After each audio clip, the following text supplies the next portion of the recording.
Hi, my name is Karsyn Spadaccino. I volunteered at the Carousel House. When I arrived there, I met Erica, who was my supervisor. I met all the participants when I got there, and the group that I was working with was an adult disability group. When I met them, there was actually another Temple volunteer there working with us. There was about 9 of the disabled adults that we worked with during the day.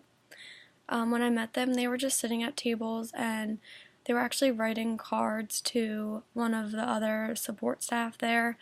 They found out that his dad had passed away, so they were writing cards to him, and me and the other volunteer were just helping write the cards.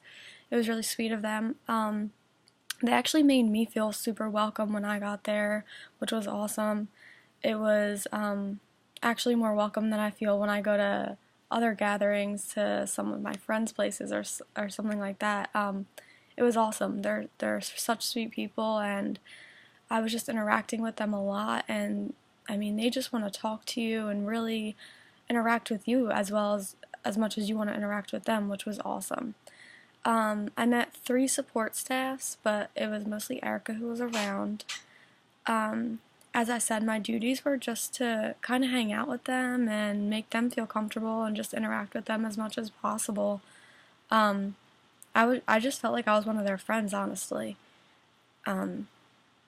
We weren't at the Carousel House the whole day. We actually had left after they were done making those cards. We took a bus to the Neshaminy Mall, and when we were at the Neshaminy Mall, we went shopping a little bit and we got lunch there. So I helped them.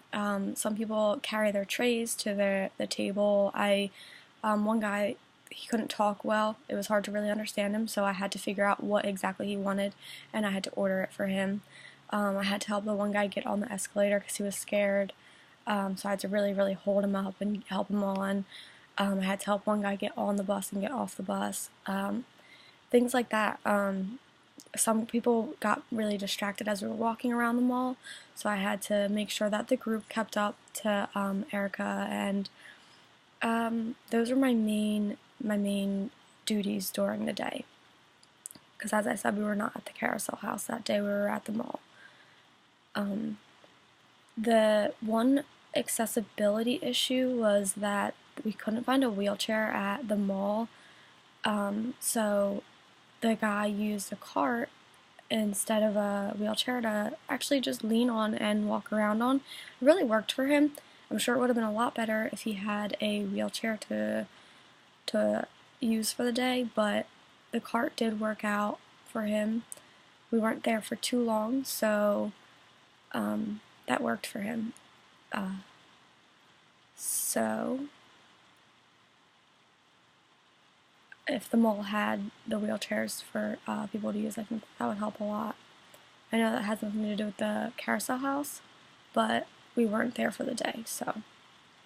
The first article that I had found was from Disability Scoop by Michelle Damon, and it's called Hotel Centered Around Workers with Special Needs Set to Open, and this was written on December 18th, 2015, and this was based in Indiana. This was a hotel which was a first of its kind, a fully functioning 150-room teaching hotel designed to provide job training and employment for people with disabilities. This opened on December 22nd and was a $32 million project, which included a training institute where those people with disabilities will come for a 9 to 13-week session to learn vocational skills related to the field, like the hospitality field. This will change employment opportunities and education opportunities for these people. I thought this was a really cool article because not only can these people get a work experience, but now this hotel is actually open for these people and has all of these accessibilities as well. The second article was from TR News. It didn't have a date or an author or anything, but it was called How Should Hotels Enhance Accessibility for Guests with Special Needs? The significant gains have been made over time that and legislations have been passed that ban any form of discrimination towards the disabled and have included guidelines for the hospitality industry to modify their facilities, which has been awesome. Although there is much more ground to be covered, the future is looking bright as more hospitality industry professionals become more aware of the needs and challenges disabled travelers face. This study from the article shows that 20% of population is disabled. Therefore, modifying hotel facilities to make them accessible should be a part of business planning for the hospitality industry. I think this is a huge issue because not all hotels are modified for disabled people. So when a disabled person goes to stay at a specific hotel and it's not modified for their needs, it's really, really difficult for them to stay there. The modifications must include things like constructing wide doorways, installing ramps for wheelchair users, creating multiple and spacious elevators, making hallways with clear maps and signage, limiting the use of floor covering such as carpets that make movement difficult, reserving rooms for people with disabilities, roll-in showers, built-in visual alarms for the hearing impaired, notification devices, and telephones with volume control. Meeting and conference rooms should be fully accessible with proper lighting and ample space to accommodate wheelchairs and interpreters, and these are just a few of the issues that most hotels have for people with disabilities.